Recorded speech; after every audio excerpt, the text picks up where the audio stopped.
Hello everyone, and I do mean both of you. Thank you very much for dropping in. I have a question for you to think about for a few moments. Who invented wireless telegraphy transmissions? My name is Harry Lythall, and I hold the radio call sign SM0VPO. You may have heard of me. I have my own home pages at sm0vpo.com. I have counted up to 3 million visitors in 1 year. I'm 72 years old, recently single, and I was trained in the late 1960s in the British military. But back to the question of just who invented radio. I'm sure that most of you would immediately say Guglielmo Marconi. I'm not quite sure how you pronounce Guglielmo. It's a bit like Lythall, isn't it? Anyway, Marconi is regarded as the father of radio. But did he really invent it? Did he really make that first transatlantic transmission in 1901? Well, maybe he did later. But in reality, Marconi was a good entrepreneur who developed that which was already invented by other people.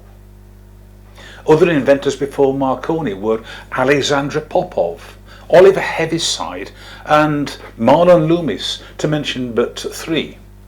But I will talk about Heaviside's contributions in my next video. Now, Marconi was born in 1874 in Bologna, Italy. He didn't go to school, but he studied chemistry, mathematics and physics at home. His parents hired teachers to educate him. At the age of only 18 years, Marconi met a physicist at the University of Bologna who educated him on the work of Heinrich Hertz, a German physicist. Marconi experimented with wireless communications at the age of 20 in 1894.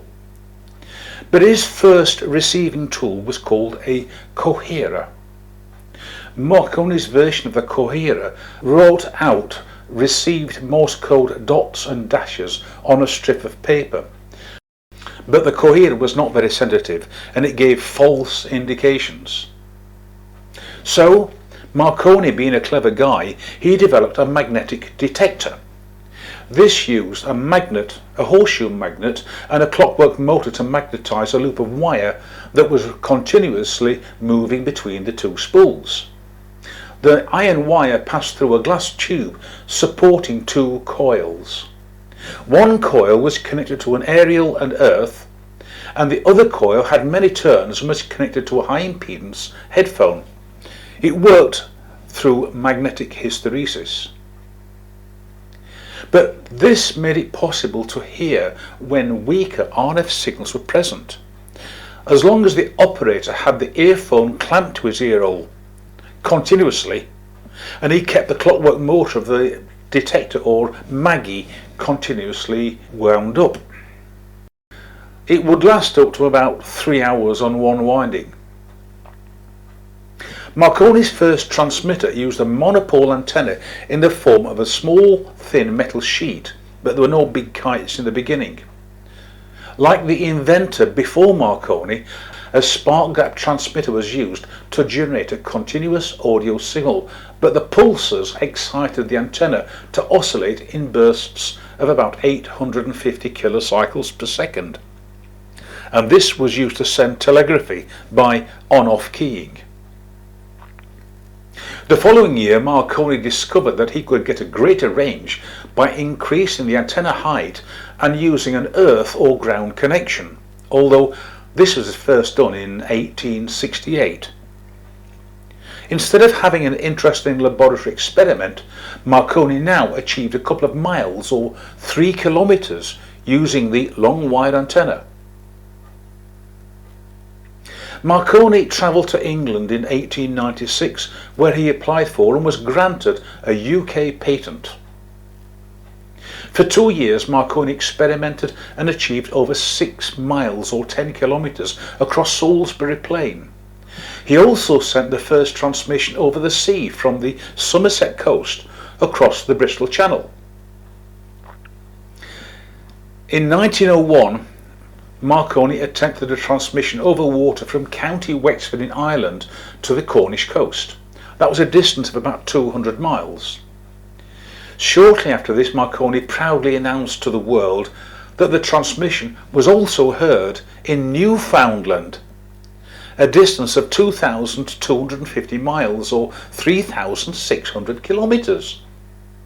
Okay, people believed him, but this was not corroborated directly, leaving some significant doubt. Any radio amateur will tell you that 850 kcs with a bandwidth of about 200 kHz using a spark gap transmitter is not practical, even with today's sensitive state-of-the-art receivers. The middle of the medium wave band is not at all practical for long distance communications. What's more, Marconi did his experiment in the late afternoon in the United Kingdom, but it was early morning in Newfoundland, so that means it was a daylight signal path, which is also not possible. But Marconi did more than transatlantic experiments a year later in 1902. But I remember in the 1950s listening to Radio Luxembourg broadcasting on 208 meters in the medium wave band, listening on my Vesta Vixen 6 transistor and 1 diode super heterodyne radio, which I bought from Woolworths. £4, 2 shillings and 6 it was. Yeah. But this was a distance of only 520 miles, or was that 833 kilometers. Reception was not so good because the medium wave band is not practical for long distance communications, and Radio Luxembourg could only be received at night after dark. Maybe the radio propagation conditions were different in Marconi's days, even without a Vesta Vixen transistor radio. They didn't even have valve amplifiers in those days. Whatever, Marconi was indeed a very clever man, and he deserves his place in history for all the work and development that he put into radio, especially AM broadcasting after 1906.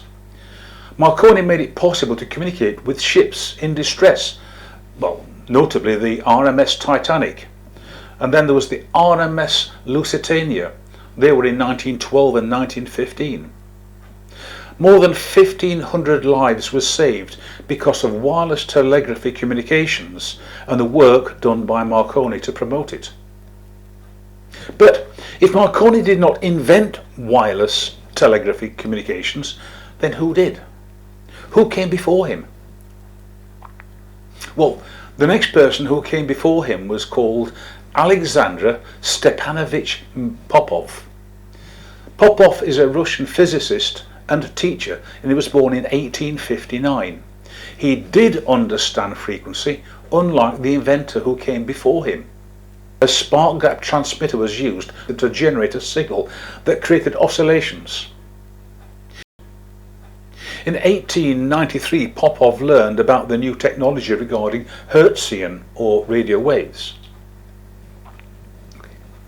In 1895, he presented a paper on using a coherer to detect lightning strikes. Now, the coherer was a small glass tube filled with a secret mixture of iron and clay dust. This was connected between an aerial and ground or earth. In the event of nearby lightning, the dust particles would fuse together to make the coherer become short-circuit, and then this was used to switch on an electric bell.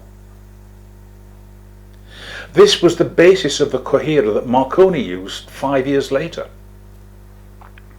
Now, if the iron and clay dust mixture in Popov's coherer was right, tapping the tube gently would fragment the fused iron dust, and this reset the detector ready to receive the next pulse. If the iron and clay dusts were of the right proportions, then the detector could be made very sensitive and able to detect strong radio waves. Popov had a brilliant idea. Instead of resetting every time, he mounted the coherer tube beside the electric bell clapper so that the mixture was automatically fragmented after every received pulse, when the bell clapper bashed the coherer tube, smashing the fused iron dust and clay particles into smithereens. But now a date to remember: on the 24th of March 1896. Popov demonstrated a transmission signal over 200 meters between two buildings in the St. Petersburg University campus. 3 years later he achieved 30 miles or 48 kilometers.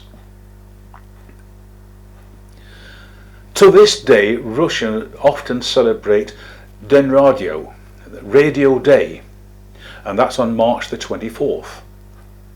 Popov did not take out any patents, so few people outside Russia have really heard of him. But his experiments and his presentations were all well documented. Popov was not the first inventor to make a wireless telegraph transmission. He was probably the first to use a spark generator to make a continuous oscillations. So if he was not the first inventor to make a wireless transmission, then who did make the first transmission? This is almost certainly to be Mahlon Loomis. Now, Loomis was a dentist and also a part-time inventor, and he was from New York. But he was born in 1826 and lived until 1886, so it was only 60 years. But in 1884, Loomis moved to Terra Alta, West Virginia, after his wife left him, and there he set up a dental practice until the day he died 2 years later. Now, Loomis was obsessed with free energy, more so than many of these fake videos you see today on YouTube. Loomis believed that there was energy around the Earth's atmosphere just waiting to be harvested, and this was evident by the reality of lightning. In fact, it was already accepted by physicists 100 years before this. Loomis, however, was the first person to suggest telegraphy without wires, and he was obsessed with the dream of powering houses and villages and towns from the Earth's electrical field. Loomis believed that the charged atmosphere around the Earth increased in voltage with height, and that the Earth was surrounded by layers much like an onion. So in 1868 he flew 2 kites with thin wires attached to a height of 200 meters or 200 yards, so that he could reap in the free energy by making an electrical connection to the individual layers surrounding the Earth. Now, Loomis performed many other experiments, each with varying degrees of success, but no free energy to speak of. For example, one of his experiments was when he connected a battery to one aerial and ground, the galvanometer to the other aerial and ground. Now, by reversing the polarity at the sending aerial, he could see a strong deflection in the galvanometer connected to the second aerial. So this was truly the first wireless transmission, 6 or maybe 8 years before Marconi was even born. The world's first aerial telegraph communication took place in 1868 in the Blue Ridge Mountains, although some sources say that it was 1866. Loomis was convinced that he could also send worldwide telegraphic messages through the Earth's layers round the whole of the Earth. In 1869, Loomis tried to apply for patents to cover his new inventions, but nobody would take him seriously. His descriptions are very sketchy, and also he did not provide any drawings or diagrams.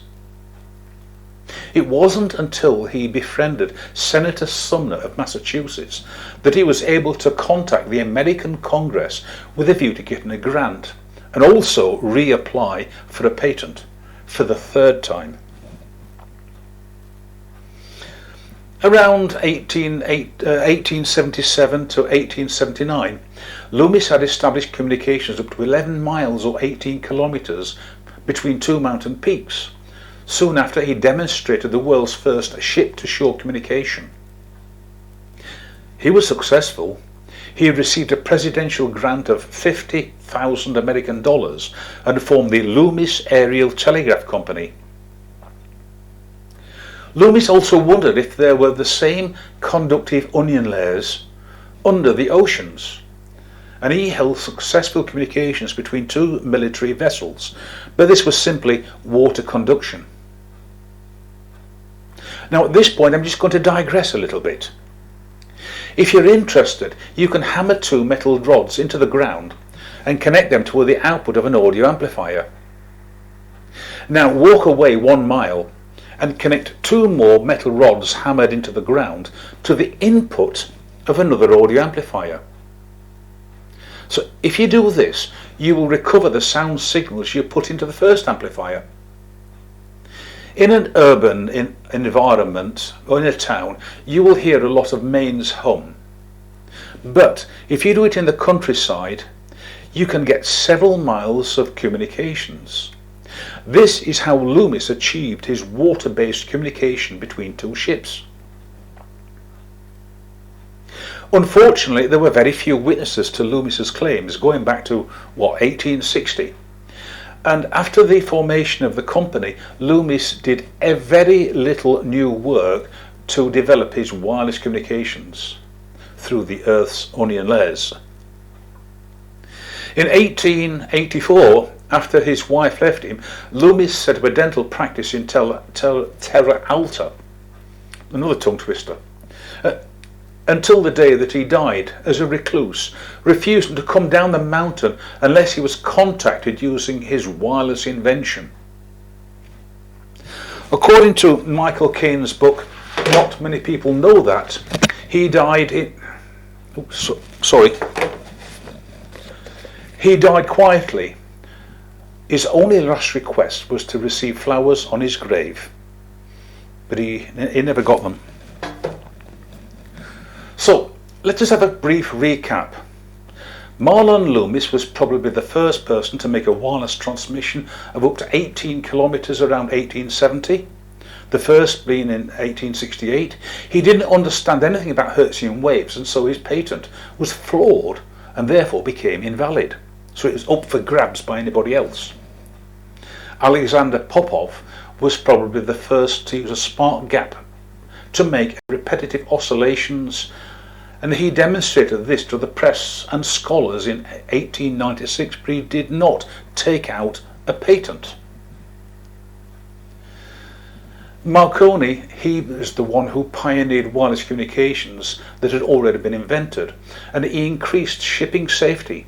He got his patent and was recognized as the father of radio from his transmissions over water in 1901 and the Atlantic in 1902. All of this is supposedly documented, but accounts do vary greatly depending upon which source of knowledge you choose to believe. But one thing is relatively certain: Loomis undoubtedly made the first telegraph transmission, and in my humble opinion, he should hold the title of the father of radio. But finally, I also urge you to question everything. But please remember that history predating mobile telephones and selfies, or miracles predating Photoshop, should all be taken with a little pinch of salt. Written history can be changed with a rubber and pencil. In the words of the USA's first President, George Washington, do not believe everything you see and read on the internet. Anyway, now that I'm retired, I want to make more videos, but with retirement the pace of life is a lot slower. An early morning for me is like 9 or 10 a.m. and a late night for me is like 11 or midnight. Most days I get out of bed at 4 or 5 in the morning to use these shortwave bands, normally 7 megahertz, for a couple of hours during this current abnormal sunspot activity. Anyway, I hope that you found this video interesting, and I hope that you will see me again in the next video. But I'll leave you with a cliffhanger. As a prelude to my next video, I'll leave you with another question to think about, and the answer may not be what you think it is. The revised and the current Morse code alphabet was agreed upon by the International Radio Telegraphic Convention in 1906. One of the new characters added was SOS. What did the letters SOS stand for back in 1906? I will keep you in suspenders until my next video. So thank you very much for watching and listening to my rantings. I've been told that I have a speech impediment in that I have to stop to breathe. So have fun. I wish you all the very best from Harry Lythall, SM0VPO, Sweden.